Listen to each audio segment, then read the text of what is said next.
Hello everyone, আসসালামু আলাইকুম। আশা করি যে যেখানে বসে ভিডিওটি দেখছেন সবাই ভালো আছেন, সুস্থ আছেন।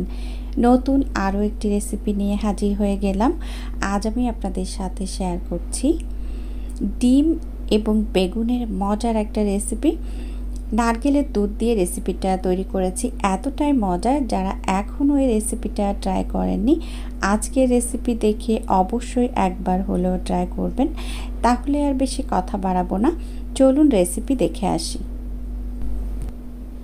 প্রথমেই আমি এখানে 2টি বেগুন কেটে নিয়েছি, আর বেগুন কেটে একটু পানির মধ্যে রেখেছিলাম। তো আমার একটু দেরি হয়ে গিয়েছিল, মানে 1 ঘন্টার উপরে পানির ভিতর ছিল, এজন্য একটু কালো মনে হচ্ছে।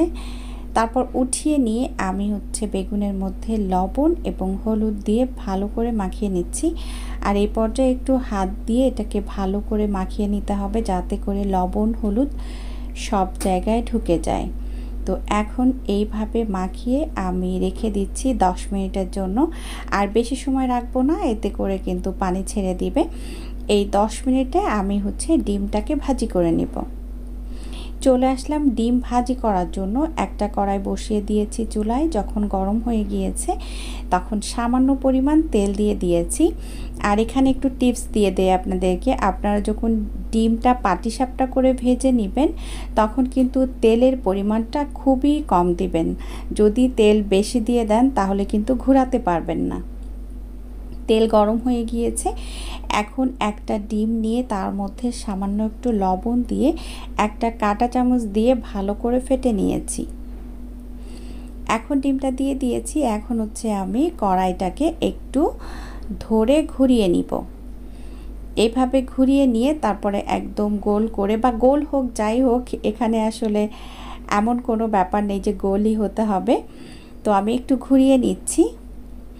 ঘুরিয়ে নিয়ে এই যে এখন আমি উল্টে দিচ্ছি। তো দেখতে পাচ্ছেন এখন এইভাবে উল্টে পাল্টে তারপর পাটিসাপটার মতো করে ডিমগুলোকে আমি ভালো করে ভেজে নিব। আর এই যে আমি একটু পিচ পিচ করে কেটে নিচ্ছি। এইভাবে এখন আমি সবগুলো ডিম ভেজে নিচ্ছি। ডিম ভাজা হয়ে গিয়েছে, সেই একই কড়াইতে আমি এখন একটু বেশি পরিমাণে তেল দিয়ে দিচ্ছি, বেগুনটাকে ভাজি করব ওই জন্য। তো তেলটা গরম হয়ে গিয়েছে, এখন আমি বেগুনগুলো দিয়ে দিচ্ছি। আর চুলার আঁচটাকে মিডিয়ামে রেখে আমি বেগুনগুলোকে ভাজি করে নেব। তো বেগুন কিন্তু আমি একটু কেচে কেচে দিয়েছি, মানে একটু কেটে কেটে দিয়েছি, যাতে করে বেগুনের ভিতরে লবণ হলুদ ঢুকতে পারে। তো এই যে দেখতে পাচ্ছেন বেগুন কিন্তু আমার ভাজা হয়ে গিয়েছে। এখন আমি বেগুনকে তুলে নিচ্ছি। এভাবে আমি সবগুলো বেগুন ভালো করে ভেজে নিব। বেগুন ভাজি করে আমি সেই কড়াইতে রান্নাটা শুরু করব। তো বেগুন কিন্তু সমস্ত তেল শুষে নিয়েছে, আমি আরও সামান্য পরিমাণ তেল দিয়ে দিয়েছি। এখন তেলটা যখন গরম হয়ে গিয়েছে তখন এলাচ, দারচিনি আর দিয়ে দিলাম একটা তেজপাতা। এই পর্যায়ে আমি মশলা দিয়ে দিচ্ছি। তো এখানে দিয়েছি 1 চা চামচ রসুন বাটা, 1 চা চামচ আদা বাটা, 1 চা চামচ জিরা বাটা, 1/2 চা চামচ শুকনো মরিচ বাটা, 2 চা চামচ পেঁয়াজ বাটা। সমস্ত মশলা দিয়ে আমি কিছু সময় নাড়াচাড়া করব। আর এই পর্যায়ে কিন্তু বেশি তেল দিবেন না। আর এখন দিয়ে দিচ্ছি 1/2 চা চামচের একটু বেশি পরিমাণে হলুদের গুঁড়া। আর দিয়ে দিচ্ছি স্বাদ মতো লবণ। তো লবণ যখন দিয়েছিলাম তখন ক্যামেরাটা অন হয় নাই। এই পর্যায়ে একটু কষিয়ে নিয়ে আমি এই মশলাকে কষানোর জন্য নারকেলের দুধ দিয়ে দিচ্ছি। এবার আমি মশলাটাকে ভালো করে কষিয়ে নিয়েছি, তেল উঠে এসেছে। তারপর ঝোলের জন্য এখানে আবারও আমি নারকেলের দুধ ব্যবহার করছি। আপনারা চাইলে এখানে নারকেলের দুধের পরিবর্তে গরুর দুধও ব্যবহার করতে পারেন।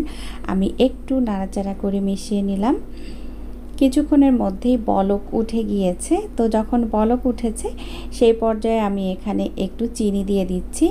আর অবশ্যই এই রেসিপিতে আপনাকে চিনি দিতে হবে। আর নারকেলের দুধ দিয়ে রান্না করা যে কোনো রেসিপিতে যদি আপনি চিনি না ব্যবহার করেন তাহলে কিন্তু টেস্ট আসে না। একটু নাড়াচাড়া করে মিশিয়ে নিয়ে ডিমগুলো দিয়ে দিয়েছি। ডিমগুলো দিয়ে আমি 1 মিনিটের মতো জাল করেছি। তো 1 মিনিট পর আমি আবারও একটু উল্টে পাল্টে দিয়ে তারপর সেই বেগুনগুলো দিয়ে দিচ্ছি।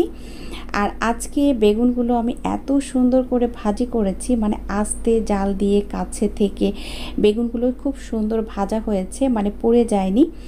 আর যেহেতু গাছের বেগুন খুবই সুন্দর ছিল, আমি বেগুনগুলো দিয়ে আবারও নাড়াচাড়া করে দিয়েছি। আর এরই মধ্যে কিন্তু রান্নাটা প্রায় কমপ্লিট হয়ে গিয়েছে। এখন লাস্টে আমি দিয়ে দিচ্ছি ভাজা জিরার গুঁড়া আর দিচ্ছি ভাজা গরম মশলার গুঁড়া। এখন আমি আবারও একটু মিশিয়ে দিব। আর এই রেসিপিটা এতটাই মজার, আপনি যদি মাংস রান্না করেন আর পাশে যদি এই রেসিপি থাকে, আমার মনে হয় মাংস ছেড়ে এই রেসিপিটা খাবেন। অনেক টেস্টি একটা রেসিপি। আর লাস্টে আমি দিয়ে দেব সামান্য পরিমাণ ঘি। এটা একেবারে অপশনাল, আপনার কাছে ঘি না থাকলে না দিলেও সমস্যা নেই। এই পর্যায়ে কিন্তু রান্নাটা শেষ। আর এই রেসিপিটা আমার মায়ের রেসিপি, খুবই মজার একটা রেসিপি। অবশ্যই একবার হলেও ট্রাই করবেন। আশা করছি আজকের রেসিপি আপনাদের কাছে ভালো লেগেছে। এতক্ষণ সাথে থাকার জন্য সবাইকে অসংখ্য অসংখ্য ধন্যবাদ। সবাই ভালো থাকবেন, আমার জন্য দোয়া করবেন। আগামী রেসিপি দেখার আমন্ত্রণ জানিয়ে বিদায় নিচ্ছি। আল্লাহ হাফেজ। আসসালামু আলাইকুম।